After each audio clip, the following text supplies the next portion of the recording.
करیم اما بعد محترم حضرات معزز مہمان اور پیارے ساتھیوں السلام علیکم۔ سب سے پہلے آپ سبھی کا میں ہمارے اس گلشن تعلیم میں استقبال کرتا ہوں، ویلکم کرتا ہوں، سبھی کو یوم جمہوریہ کی ڈھیر ساری مبارکباد دیتا ہوں۔ حضرات محترم، آج کا یہ پروگرام ایک تاریخی مثالی اور شاندار پروگرام کہلائے گا، وہ اس لیے کہ آپ جیسی عظیم شخصیات کی آمد بہار چار چاند لگائیں گی۔ آج اس پروگرام کے انعقاد کا مقصد کچھ یوں ہے کہ آج 26 جنوری یعنی یوم جمہوریہ ہے اور ہمارا قومی تہوار بھی ہے۔ اسے منانے کے لیے ہم یہاں جمع ہوئے ہیں۔ یوم جمہوریہ کا پس منظر اس طرح ہے کہ 15 اگست 1947 کو بھارت آزاد تو ہو گیا، لیکن ہمارے ملک کا نظام انگریزوں کے بنائے گئے نظام کے مطابق ہی چلتا رہا۔ تب ہمارے ملک کے رہنماؤں نے مل کر جمہوری نظام حکومت کا ایک قانون بنایا اور اسے منظور کر کے 26 جنوری 1950 کو ہمارے ملک میں نافذ کیا۔ تب جا کر ہمارے ملک کو حقیقی آزادی ملی۔ تب سے ہر سال 26 جنوری کو ہم جشن یوم جمہوریہ کے طور پر مناتے ہیں۔ آئیے حضرات، میں زیادہ وقت نہ لیتے ہوئے اس یوم جمہوریہ کے جلسے کو آگے بڑھاتا ہوں۔ جیسا کہ آپ جانتے ہیں کہ کسی بھی کام کی شروعات اگر قرآن کی تلاوت سے کی جاتی ہے تو وہ کام باحسن و خوبی پایا تکمیل تک پہنچتا ہے۔ قرآن کی تلاوت کے لیے میں زبیر شیخ ضمیر کو دعوت دیتا ہوں اس شعر کے ساتھ۔ قرآن کی تلاوت سے آغاز ہو محفل کا، قرآن کی تلاوت سے آغاز ہو محفل کا، اس نور سے پا جائے ہم راستہ منزل کا۔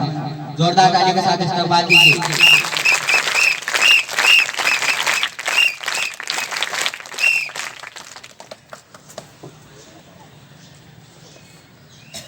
أعوذ بالله من الشيطان الرجيم بسم الله الرحمن الرحيم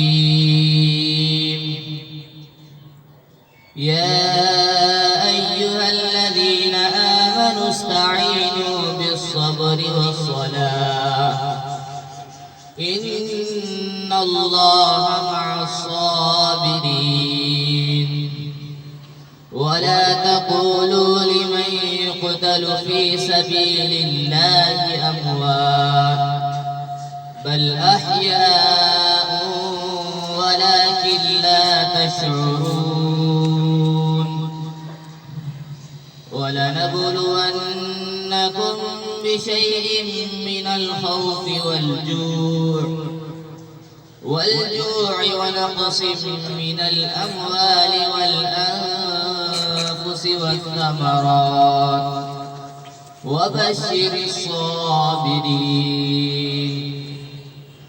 الذين إذا أصابتهم مصيبة